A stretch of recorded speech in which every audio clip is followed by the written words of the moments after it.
그럼 이어서 명지대학교 조중래 교수님께서 그 마이크를 여러분 반갑습니다. 명지대학교 조중래입니다. 저도 아마 그게 95년인가 96년인가 모르겠는데 그때 학교에 있다가 그때 저희 총장님이 고건 전임시장님이셨는데 저보고 서울시장개발연구원 가서 공사 좀 하고 와라. 그래가지고 학교에서 이거 쫓겨온 적이 있었습니다. 2년간. 그래서 도시교통연구부에서 여러분들하고 근무한 적이 있는데요. 그때 제가 시장으로 모신 분이 조순 시장입니다. 기억나는 게 그때 남산 135터널 통행료를 맨 처음에 책정하는데 저희 연구실에서 책정한 금액이 1,000원이었는데 그걸 두고 갔더니 1,000원 너무 싸다. 내가 경제학자인데 2,000원 하자. 그래서 2,000원 받았거든요. 그런데 그때가 벌써 15년 전인데 보통 2,000원 받으면 15년 됐으면 한 2배쯤 올랐어야 되는데 그냥 2,000원 그냥 그대로 받고 있습니다. 그러니까 저희들이 계산한 게 맞았다라는 증명이 있는데 그렇습니다. 제가 오늘 우선 20주년 축하드리고 저도 과거의 일원으로서 저도 자축하고 싶습니다. 그리고 여기 많은 그때 같이 근무했던 분들 같이 만날 수 있으면 반갑고요. 받은 주제가 서울의 미래와 싱크탱크의 역할 이렇게 되는데 우선 전 이 주제를 받고 과연 제가 있을 때 서울시정개발연구원 그때 시정개발연구원이었죠. 그 시정개발연구원이 과연 싱크탱크였나 였었나 라는 생각이 언뜻 들었습니다. 그때 제가 근무했던 기억은 매일 서울시 공무원들하고 싸우는 전쟁터였거든요. 서울시 공무원들은 매일 시책을 내려보내고 저희들은 그거에 대해서 백업 데이터를 만들어서 제공을 했어야 되고 하는 그 과정의 연속이었고 그것이 굉장히 중요한 업무 중에 하나였고 그거를 잘하는 사람은 연구를 잘하는 사람, 그거를 즉시 대응 못하는 사람은 능력이 떨어지는 사람 이렇게 평가받던 시절이었기 때문에 그때가 싱크탱크였나라는 생각이 우선 제 머리를 딱 때렸어요. 그래서 아니었다라는 생각을 했고 그리고 그럼 지금은 어떤가라는 생각을 하면서 지금은 제가 교류를 많이 안 했기 때문에 몰랐는데 연구원 명칭이 바뀐 걸 들었어요. 서울연구원으로. 그래서 저기 주인공이 지금 윤석희 소장이라는 걸 이 자리에 살았는데 그러면은 거기 시정개발이라는 게 빠졌구나. 그러면 그때 내가 했던 업무는 이제 안 해도 되는 거다.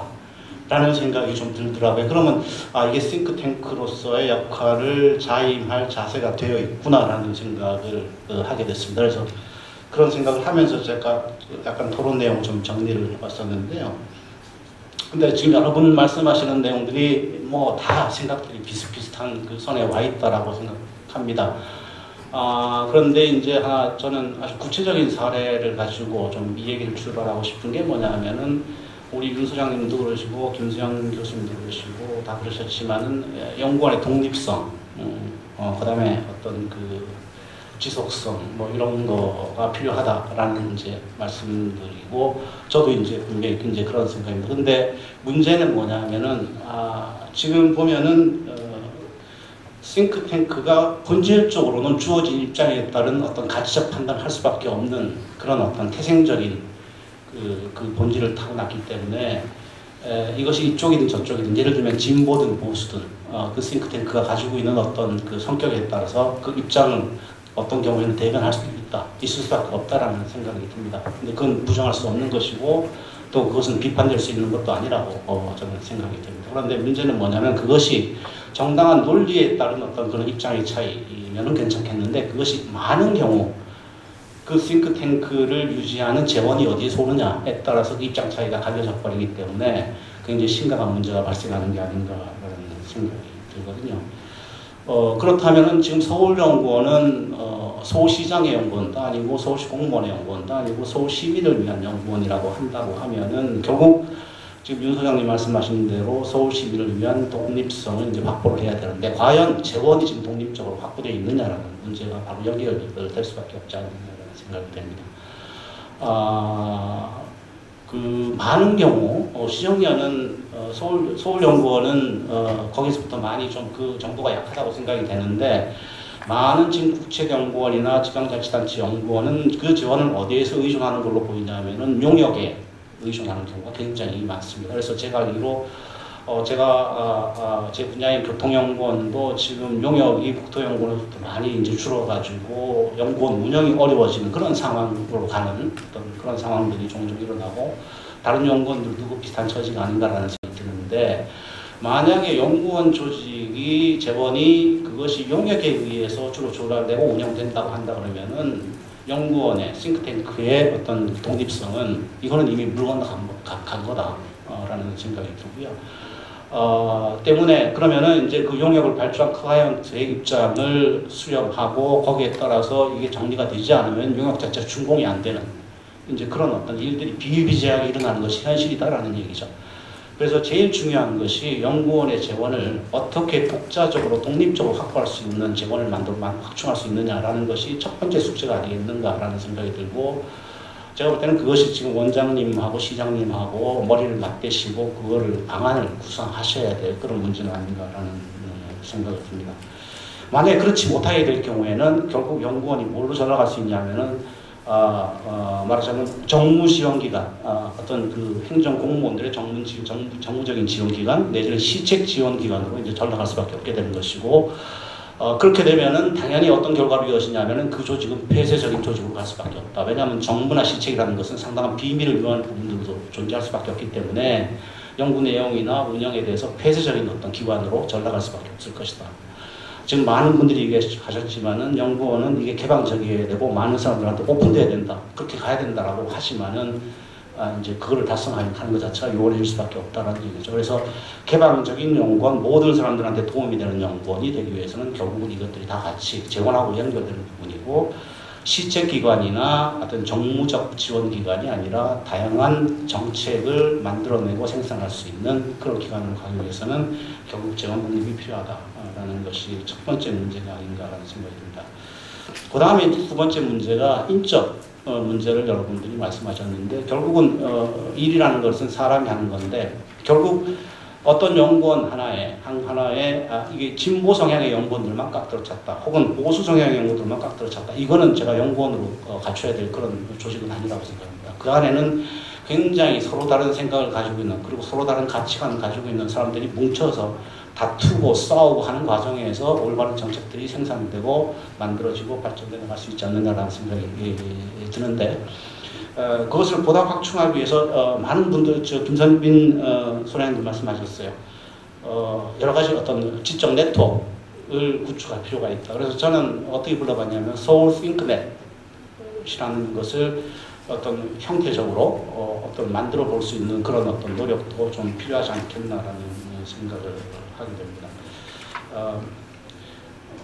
이제 이게 지금 말씀드리는 게 너무 많은 시간이 가는 것 같아요. 어떤 싱크탱크로서의 어떤 얘기라고 한다 그러면은 그럼 서울연구원이 앞으로 어떤 방향의 노력들을 어떤 분야의 노력들을 해야 되겠는가라는 생각을 하게 되는데요. 그 얘기를 조금 돌려보면은 저는 핵심이 오늘 주제 발표를 제가 이렇게 쭉 들으면서 야 사람 생각하는 게 어쩜 이렇게 같을 수가 있는가 표현 방법은 조금씩 다르지만은 전부 다 이제 같은 생각들을 하고 있다.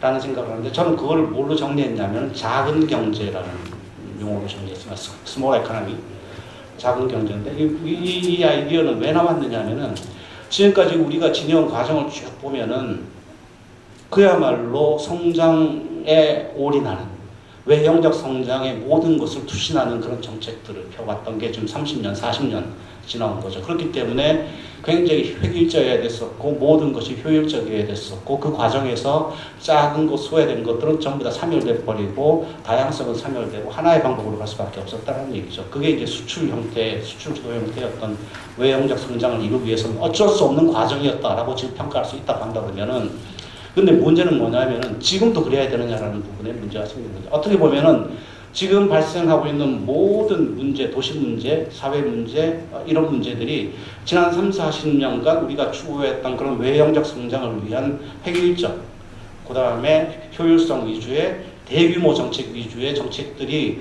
지금 노정돼 왔기 때문에 그 모든 문제가 지금 이제 터져나오고 나타나고 있는 게 아닌가라는 생각이 들고, 그 다음에 많은 사람들이 논의하는 과정에서 그거에 대한 반대적인 개념으로 지금 많이 이제 그런 징조들이 나타나죠. 공동체, 마을, 지금 서울시도 마찬가지입니다만은, 그 다음에 아까 이제 그 우리 변창흠 선생님께서, 존경하는 변창흠 선생님께서는 그 어떤 그런 문제를 하기 위해서 뭐 세입자 동맹 뭐 이런 말씀까지 하셨는데, 동맹은 좀 아닌 것 같고요. 그건 너무 계급투쟁적인 그런 용어인 것 같고, 세입자 협의체 뭐 이 정도로 가면 좀 순수하지 않을까라는 생각이 듭니다만은 어떤 그런 형태들의 문제들이 터져 나오는데, 그 제가 말하는 작은 경제의 핵심적인 내용은 뭐냐면 다운사이징입니다. 그러니까 뭐냐면은 공공시설 부분에서의 다운사이징이 우선돼야 되겠다라는 얘기죠. 사실은 부동산 투기 문제를 얘기할 때 우리가 부동산 투기 문제가 오늘도 얘기 나왔습니다만 정 박사님 내용 중에 어디서 일어났느냐? 거의 대부분 다 신도시 아파트 단지를 위주로, 수도권 신도시 아파트 단지를 위주로 부동산 투기 문제가 일어났지, 저기 제가 사는 용인 산동네에서 부동산 투기 문제가 안 일어났거든요. 저 시골 마을에서 부동산 투기 문제 없었거든요. 그러니까 그게 뭐냐면은 획일적 경제를 획일적으로 단시간 내에 끌어가면서 많은 걸 갖춰나가다 보니까 모든 걸 대규모화시키고, 단지가 대규모화하다 보니까 공공시설이 전부 다 자동적으로 대규모화할 수밖에 없는 거죠. 그러니까 대형 병원도 신도시에 가야 있고, 대도시에 가야 있고, 그 다음에 극장도 대도시에 가야 있고, 문화시설도 대도시에 가야 있고, 좋은 학교도 대도시에 가야 있고, 신도시에 가야 있고, 수원 저기 옛날 사는 마을, 수원 송강마을에 좋은 학교 없거든요. 좋은 병원 없거든요. 거기에 살 수가 없는데 그럼 거기에 사람들이 가겠느냐 아니죠. 그러니까는 삶의 격차 자체가 급격하게 차이가 벌어져 왔기 때문에 결국 부동산 투기 문제가 일어났던 것이고, 따라서 그 부동산 투기 문제는 일어날 수밖에 없는 상황이었다라고 우리가 생각할 수도 있다라는 얘기죠. 그게 왜 그러냐? 결국은 그렇게 대규모로 개발하면서 모든 공공투자가 대규모화하면서 일어났던 현상이다. 그러니까 개체수는 줄어들고 하나의 다리는 급격하게 이게 거대화돼가는 그런 과정 속에서 생겼던 문제다라는 얘기입니다. 그 다음에 이제 다른 조금 더 광역적으로 얘기하면, 넓은 의미에서 얘기하면은, 다른 의미에서는 때문에 그 사이에 소외되어 왔던 것들, 작은 것들, 버려져 왔던 것들, 잊혀졌던 것들에 대한 존중이 그 작은 것들을 통해서, 다운사이징을 통해서 이게 회복되어야 되는 것이 아닌가라는 그런 생각을 하게 됩니다. 이제 문제는 그럼 추동력을 어떻게 만들 것이냐, 그 다음에 재원이 많이 들어갈 때 재원을 어떻게 만들 것이냐라는 부분이 바로 서울연구원 같은 싱크탱크에서 앞으로 지속적으로 몰입해서 연구를 해야 될 분야가 아닌가라는 생각을 하게 됩니다. 근데 이제 그 작은 경제를 지탱하는 하나의 바퀴축이 된다고 생각하는 게, 제가 생각하는 건 뭐냐면 열린 시장입니다. 뭐냐면은 경제 단위가 작아지고 이게 다운사이징이 되면은 단위 개수가 많이 늘어나게 됩니다. 많이 늘어나면은 그 단위 개수들 간에 공정 경쟁, 말하자면 페어플레이가 필수적으로 필요한데, 이 페어플레이를 유지할 수 있는 방법은 감시 감독하는 게 가장 1차적인 방법이다. 정부에서. 그런데 이 감시 감독해가지고 페어플레이 유지되는 경우가 없습니다. 우리가 검찰이 아무리 뒤진다고 하더라도 공정거래가 일어나지 않습니다. 마찬가지로 이거는 더욱더 이제 경제 단위가 작아지면 더더욱 심각한 문제가 발생할 수 있으니까, 경제 단위가 작아지면서 페어플레이가 일어나지 못할 경우에는 이거는 훨씬 더 심각한 문제가 발생할 수 있기 때문에, 이 페어플레이를 어떻게 하면은 지속적으로 유지시켜 나갈 수 있는 방법이 뭐겠는가라는 생각에서 보면은, 제가 생각하는 거는 모든 부정행위는 어두운 곳에서 이루어진다는 얘기죠. 모든 공개를 정보하라는 얘기예요. 모든 공개를 정보하고 모든 것을 알려라. 그러니까 지금은 정보 공개가 정보를 요청하는 사람한테 공개하게 되어 있는데, 정보 공개를 의무화해야 된다. 필요 불가하기라는 것이 아닌 이상 모든 정보를 공개해서 그것이 어떠한 정보든 간에 모든 정보를 공개하는 것이 의무적이다라는 얘기죠. 예를 들면 지금 미국 같은 경우에 이렇습니다. 어디 기관에 들어가면 그 기관에 소속되어 있는 임원들의 연소득이, 연봉이 다 공개되어 있습니다. 그러니까 누가 얼마 받고 하는 게 그게 개인적인 비밀이 아니라는 얘기죠. 그러니까 그 개념의 차이가 있습니다만, 하여튼 그건 하나의 예에 불과합니다만은, 어떤 모든 정보가 공개됨으로써 이게 어두워서 가려져 있는, 정책이나 어떤 시책에서 가려져 있는 부분이 없게끔 시책을 만들어 나가는 그런 정책, 그러면서 이게 투명화되는 그런 어떤 과정이 필요하다는 생각이 들고, 또 하나는 뭐냐면은 지금 예를 들면 이거죠. 내가 이제 올해 60입니다. 60이면은 제가 60대면 뭐 정부에서 해주는 뭔가 복지 정책이 있을 텐데 모릅니다. 없어요. 65세가 돼야 됩니다. 아직 5년 더인데. 65세가 됐다고 하더라도 뭐 이게 있을 텐데 뭐 없어요. 그래서 제가 원하는 거는 제가 제 생활에 대한 제 나이, 제 생활, 제 모든 것을 갖다가 알려줬을 때 제가 받을 수 있는 모든 복지 혜택이 쫙 한눈에 들어올 수 있는, 말하자면은 정부에서 시행하는 정책에 대한 주민들, 시민들의 접근성을 강화시켜줘야 된다라는 거죠. 그래야 정부에서 추진하는 시책이나 정책들이 효율적으로 운영되고 굴러갈 수 있을 것이다 라는 생각입니다. 그것이 작은 경제를 뒷받침하는 열린 시장의 핵심적인 두 가지 내용이라고 생각합니다. 제가 너무 말을 많이 해서 지금 시간이 많이 나갔어요. 그냥 이 정도로 줄이고 다음에 다시 뭐 얘기할 수 있는 기회가 없을 것 같습니다. 네, 너무 감사하고요. 저는 그 싱크탱크 역할을 하는데 혹시 저희가 말씀하신 것처럼 정무 지원 기관으로 전락한 거 아닌가 이런 성찰을 하게 됩니다. 근데 요즘 제가 느끼는 건 시장님의 압력은 막을 수 있을 것 같아요. 시장님한테는 안 됩니다라고 얘기할 수 있는데 정작 실국장들한테 이 실별로 오는 압박을 외면하기는 쉽지 않을 것 같아요. 그건 훨씬 구조적인 것 같다는 생각이 드는 거죠. 그래서 이게 단지 시장의 마인드가 바뀌는 것뿐만 아니라 이게 좀 시스템의 어떤 혁신 이런 것들이 필요한 게 아닌가라는 생각들을 갖게 됐습니다. 그리고 다운사이징 문제와 열린 시정 이런 문제는 되게 중요하다고 생각하고 있고 그런 부분들에 대해서 훨씬 개방적인 자세로 가고 있는데 이제 모든 자료는 다 공개해라 시장이 얘기하시고 공개를 안 하려면 시장한테까지 결제 맡아라 이렇게 얘기를 했음에도 불구하고 그 이야기가 얼마나 현실화될 수 있을까에 대해서는 여전히 회의적이라는 거죠. 그러니까 그 담론은 시장 지시사항으로 모든 부서원들이 다 읽지만 과연 일상의 행정 프로세스 속에서 과연 그 정신이 얼마나 구현될 수 있을까의 문제는 저는 또 다른 문제라는 생각이 들어서 여전히 저희가 논의할 게 있다라고 생각이 듭니다. 네.